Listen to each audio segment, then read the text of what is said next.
expulsar Paulo e os que concordaram. Pronto. Os que expulsou com Paulo, o presbitério da igreja. O presbitério da igreja geralmente nascia que o presbiterói, ancião, geralmente eram os anciãos que vinham do judaísmo. Por quê? Porque eles tinham conhecimento de lei. Eles tinham conhecimento da lei de Moisés, tinham conhecimento da Bíblia Sagrada. E aí quando você vai formar a primeira igreja, o que você vai ter? Você pega os anciãos que saíram da sinagoga, que não são aceitos lá, você constitui eles como seu presbitério. Eles conhecem Bíblia. O que você vai fazer com eles? Você vai aplicar discipulado neles. Você vai cristianizar eles agora. Fala, ó, vamos revisar tudo isso aí. Todo o Antigo Testamento que você conhece. Tá vendo esse texto aqui? Pois é, fala de Cristo. Tá vendo esse outro aqui? Aí, ó, Cristo está presente aí. Tá vendo esse salmo? Tem um salmo que é inteirinho, a crucificação de Cristo, todinha.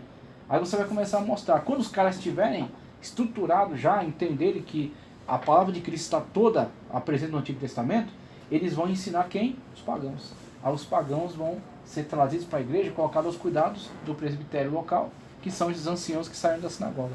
Por isso essa estrutura. Por isso que a igreja cresce nesse ritmo.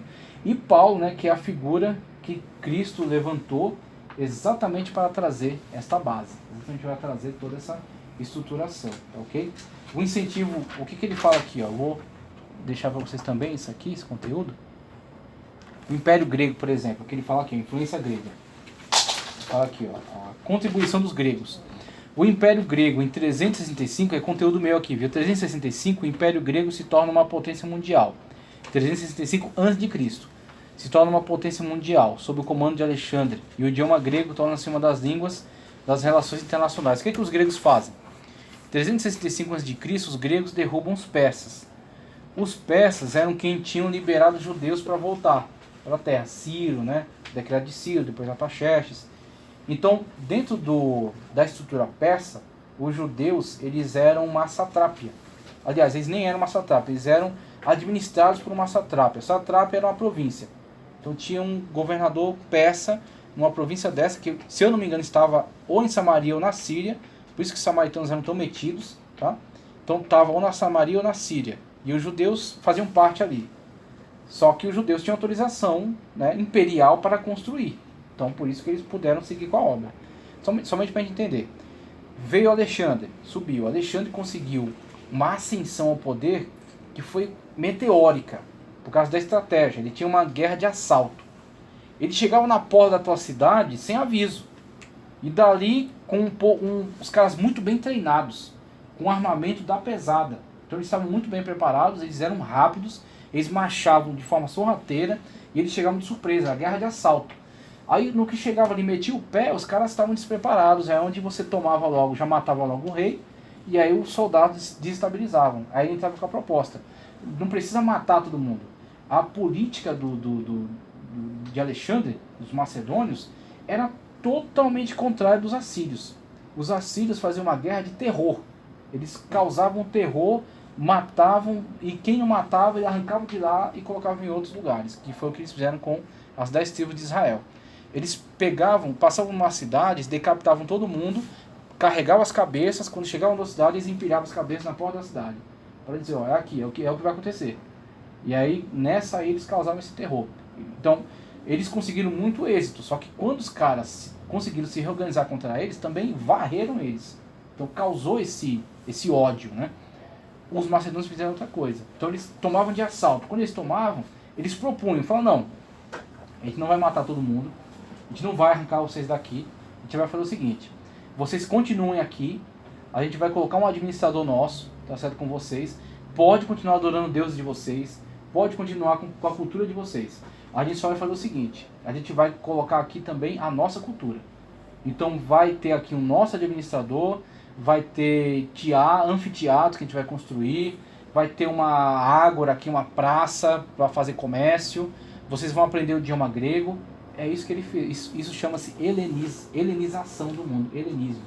E através desse sistema, ele conseguiu expandir o seu império. Tem um mapa aqui, vou deixar para vocês. Aqui é a Grécia, onde ele começou.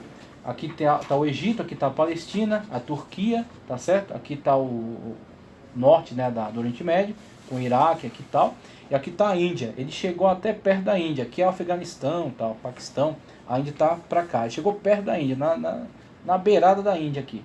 Então tudo isso aqui que ele conseguiu construir em pouquíssimo tempo, porque ele morreu cedo.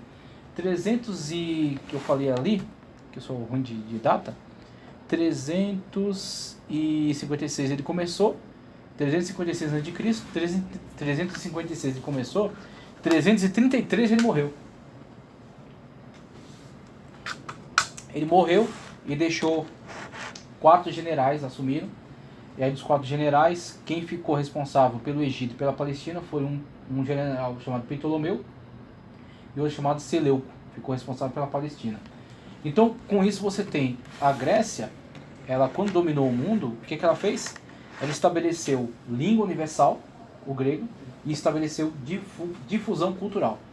Estabeleceu lá escolas para ensinar grego, ensinar filosofia, anfiteatro para ter jogos, para ter celebrações a esses deuses, promoveu esse tipo de universalização da cultura grega. Aí foi o chamado helenismo, quando muitas culturas se agregaram à cultura grega e difundiram pelo mundo. Então, quando você tem o surgimento do cristianismo, você tem essas contribuições, como ele está falando aqui, ó, a filosofia, a língua. O cristianismo, por exemplo, quando surge, ele surge entre judeus, tá? Judeus que não falavam hebraico, porque eram judeus do povão. Quem falava hebraico na época? Quem tinha condições, que podia estar junto de um professor, podia pagar um professor, por exemplo, Paulo, que aprendeu aos pés de Gamaliel. Os pais deles bancaram os estudos dele. Então você tinha, os judeus tinham a seguinte estrutura: você tem uma alfabetização básica para todos. Numa cidade onde tivesse 10 homens, tinha que ter uma sinagoga. Tendo a sinagoga, você tem uma alfabetização básica, tá certo? Para as pessoas pelo menos terem uma noção de leitura, de escrita. Então o que as pessoas tinham? Aramaico. Então o aramaico se tornou uma língua do povo, falada entre o povo, porque eles interagiam com os caldeus, os babilônicos, com os persas, que tinham o aramaico como língua geral. Então, para interagir dentro do império, o aramaico. Então tornou-se a língua do povo, a língua que o povo fala. Para os estudiosos, que sempre preservaram a Torá, sempre preservaram os estudos, que tinham ali, se reuniam em grupos para estudar, eles tinham o hebraico. Eles conheciam o hebraico. Para o judeu que tinha condições de sair do básico e avançar, continuar no estudo da Torá e da lei oral, aí ele tinha condições de ter o hebraico. Então você tem um Paulo, por exemplo, falava em hebraico, falava em aramaico, falava em latim, falava em grego. Então o cara tinha essas condições. Por quê? Porque ele tinha nível de estudo avançado, tá ok? Quem tinha só o basicão, povão, aramaico, que é a língua que eles adquiriram no cativeiro. Então Pedro, por exemplo, aramaico. Pedro, Tiago, João, né, os demais apóstolos. Chega um Paulo que tem um conhecimento mais versado. Chega um Lucas, que era médico associado a Paulo, também tinha um conhecimento mais versado de várias línguas, tá ok? Tudo bem, essa galera judaica que fala o aramaico, tá ok? Que provavelmente também tem um contato com o hebraico, principalmente quando eles se tornam liderança. Eles também querem essa cultura, né? Então eles certamente se versam também nisso aí. Só que quando eles vão escrever os textos, em que língua eles escrevem? Eles escrevem não é nem no aramaico nem no hebraico, escrevem no grego, né? Ou escrito de próprio punho, ou utilizando-se de um amanuense, como alguns de fato fizeram, utilizaram-se de um amanuense para poder escrever um texto com estilo, com a grafia correta, né? Um texto que pudesse ser muito facilmente compreendido. Então ele escreveu em grego. Por que essa estratégia de escrever em grego? Para aproveitar o grande fluxo criado por Alexandre. Se eles escrevem em hebraico, o público restrito. Escreve em aramaico um pouquinho mais. A região ali, né, da Síria, região da Arábia, da Pérsia, legal. Se eles escrevem em grego, o mundo inteiro falava grego da época. Até os romanos falavam em grego. Os romanos, quando eles dominaram... língua universal, que nem o inglês. Os romanos, quando dominaram a Grécia, tem aqui os romanos... Aqui... Cadê? 63 a.C. Os romanos dominaram. Quando os romanos dominaram a Grécia, eles viram que eles têm uma cultura jurídica muito forte, através da lei das 12 tábuas. Então eles têm uma cultura jurídica eles são muito práticos. Então o negócio deles mais é aquilo que é pragmático, que funciona, que aplica-se à vida e se tira-se vantagem. Então eles são muito pragmáticos.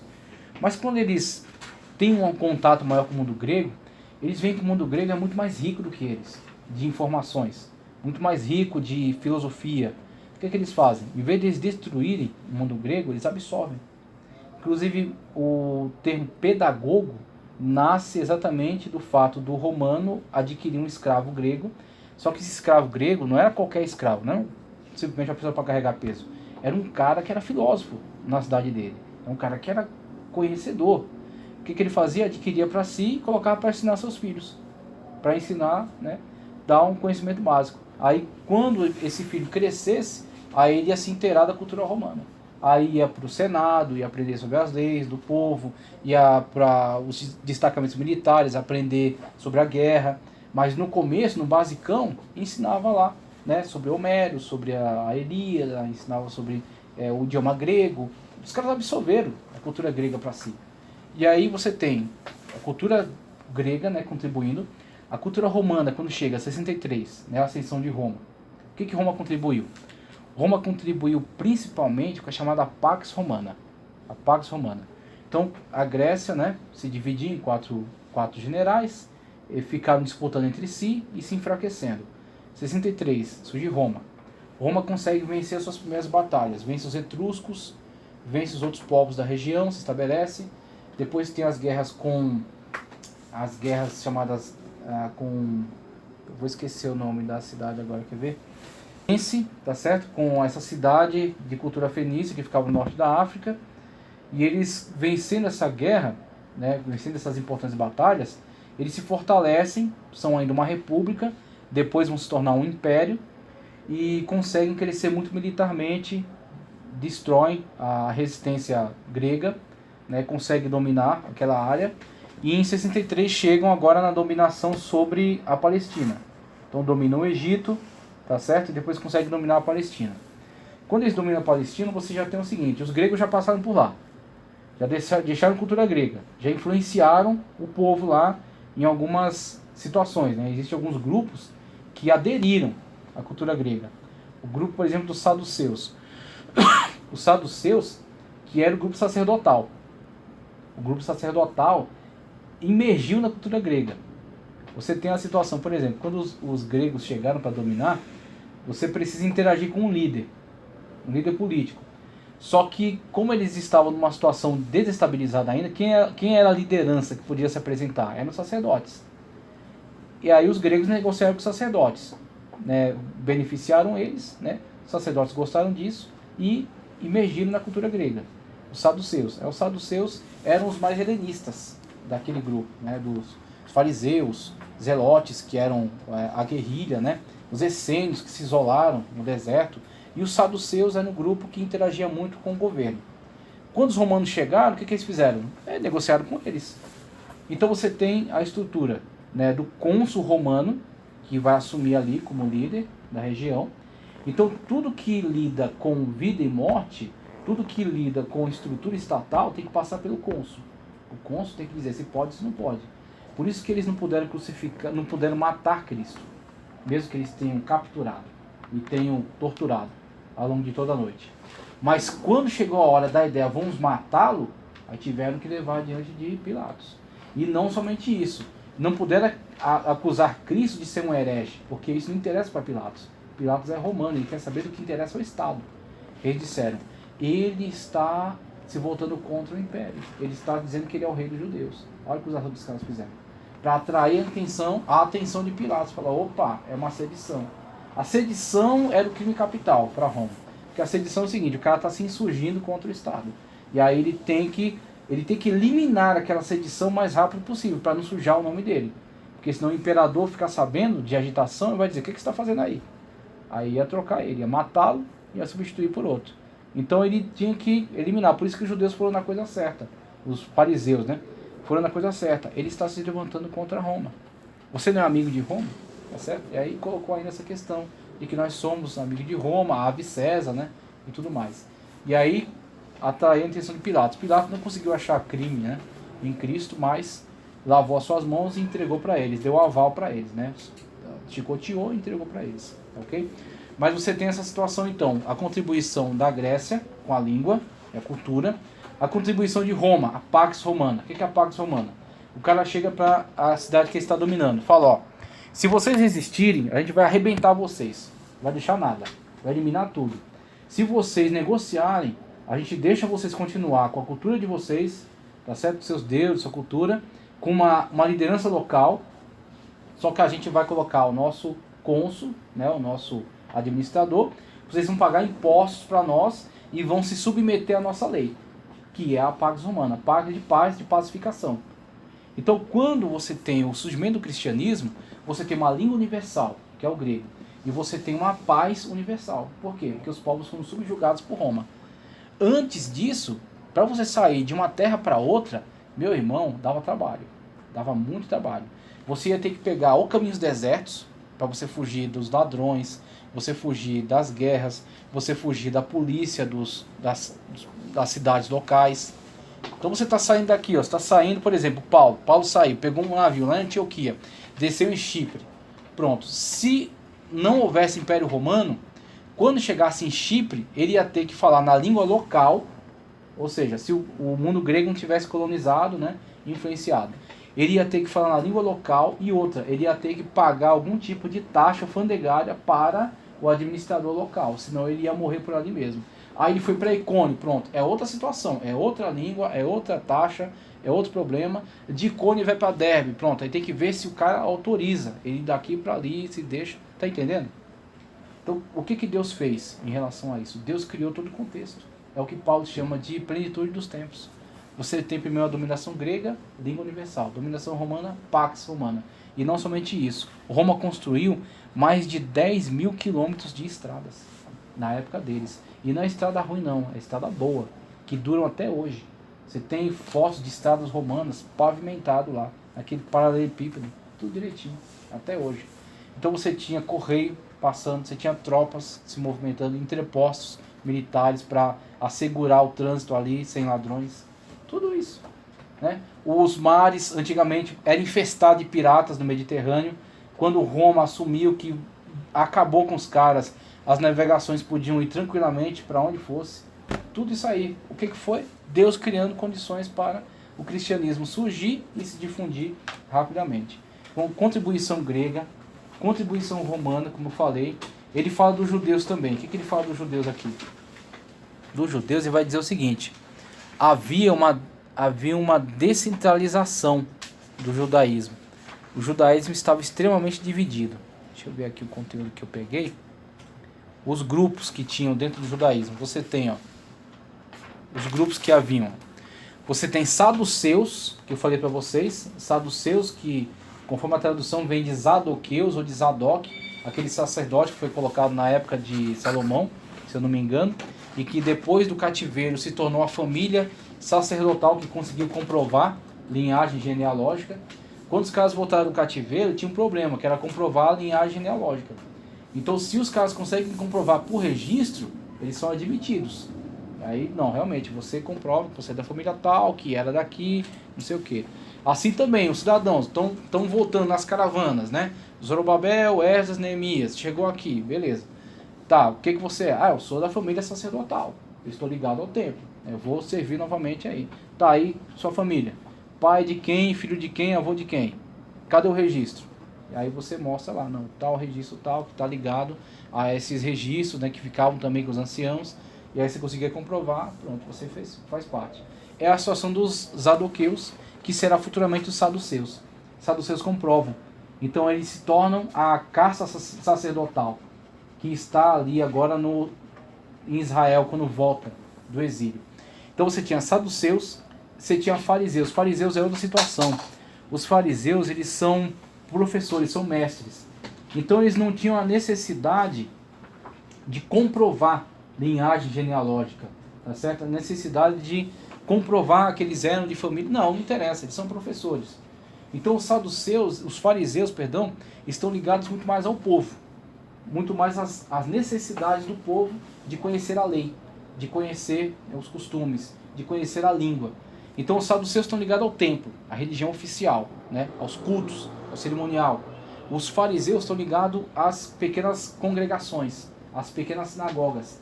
Então você tem duas estruturas funcionando simultaneamente. Você tem a estrutura oficial, a religião oficial, que é o templo, tá certo? Com aqueles que comprovam linhagem genealógica, os saduceus, que são ligados lá. E espalhado pelas vilas, você tem um monte de sinagogas. Onde tivessem 10 homens adultos, pode ter uma sinagoga. Aí você tem uma sinagoga, você reúne a galera local, né? E lê a Torá. Aí, associado aos fariseus, você tem os escribas. Você vê sempre junto, andando junto. Fariseu e escriba, fariseu e escriba. Por quê? O escriba era o perito que copiava. Então ele dedicava a vida dele a copiar, fazer uma cópia de um texto, pega o Antigo Testamento e começa a copiar em casa. E vê quanto tempo se acaba. Eles faziam isso. Então eles estavam ligados. Com o agravante de que o material era caro e não tinha caneta não. Era pena e era carvão com goma. Que eles misturavam lá, pronto, fazia a tinta. Então toda a dificuldade. Então o cara era perito no texto. Então tinha o escriba, tá certo? Que era um perito, e o fariseu que era um mestre. E os dois ligados à sinagoga. E o saduceu ligado ao templo, tá ok? Os essênios, que era um grupo chamado... um grupo apocalíptico, tá? Eles acreditavam que o fim do mundo estava muito próximo e por isso eles saíram da sociedade, que eles julgavam estar totalmente corrompida, e eles foram para o deserto. E aí ficaram no deserto fazendo rituais de purificação e também dedicados a copiar muitos textos, tinham muitas cópias de texto. Graças a eles, nós pudemos ter a grande descoberta arqueológica de 1948 com as cavernas de Qumran, tá certo? Com textos que foram achados em jarros de barro, que foram colocados em cavernas. Quando o Roma invadiu, eles esconderam nas cavernas e fugiram, pensando que iam conseguir voltar para pegar. Ou eles morreram e não conseguiram voltar, ou voltaram e não conseguiram achar a caverna. E os textos ficaram lá até que acharam, e quando desenterraram, por exemplo, só para você ver o valor de um texto desse. Num jarro acharam um texto de Isaías completo, que é um dos poucos textos que está completo. Aí fizeram lá, né, tá naquele hebraico arcaico, né, tudo mais. Então examinaram. Qual o texto hebraico que a gente tinha mais antigo antes? Era o texto massorético. Se eu não me engano, o pergaminho de Leningrado, tá? Ou de Stalingrado, uma coisa assim. Então você tinha esse pergaminho que era da época dos massoretas, que era do ano 1000 da era cristã. Quando os massoretas fizeram as cópias e acrescentaram aqueles pontinhos que o hebraico tem, que chamam sinais diacríticos. Então o texto mais antigo que a gente tinha antes de Qumran era um texto de 1000 depois de Cristo. E aí, claro, a crítica dizia que esse texto tinha várias adulterações, né?